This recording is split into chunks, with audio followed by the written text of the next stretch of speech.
And right here on The Jump, it's crunch time, friends. Speaking of friends, Kendrick Perkins, he's a friend to us all. He called Ben Simmons a next-level defender.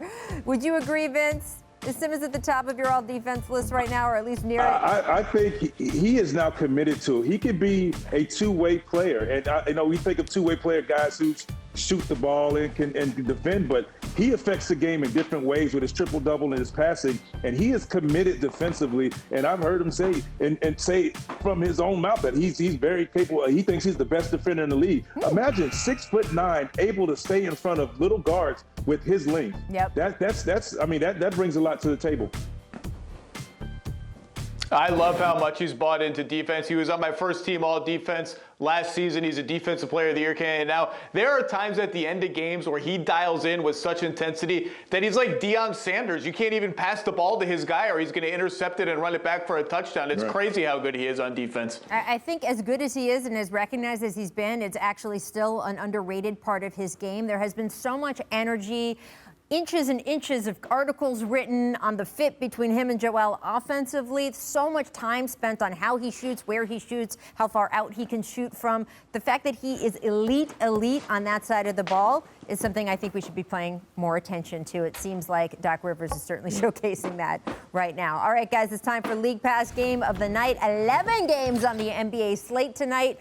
Our producers picked a good one. Bucks versus Jazz. The Bucks second place out east. The Jazz first in the West. Zach, which team more likely to earn a #1 seed if you had to pick those two?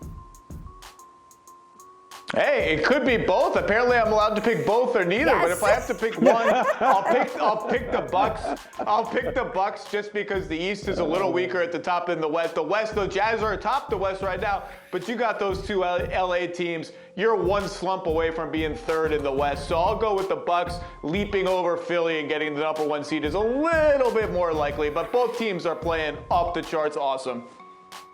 Yeah, I look at the Jazz, and the Jazz are playing lights out. But I agree. The Bucks, they're a game and a half out. They have the capability. They've been in that position before, being the #1 seed, particularly coming out of the East. So look for the Bucks, and I don't mean the Tampa Bay Bucks, by the way. I never thought, by the way, this sentence would come out of my mouth. Vince Carter, you're a bad influence. But Vince Carter, you're a bad influence on Zach. He thinks he can just say neither now all the time. No. He can just say whatever he wants.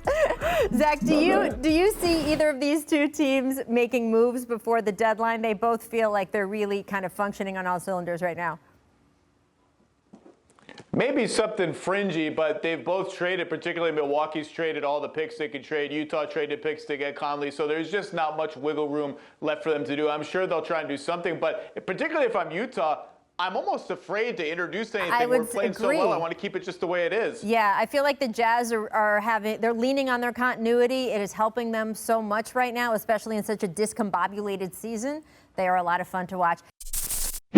Thanks for watching ESPN on YouTube. For live streaming sports and premium content, subscribe to ESPN+.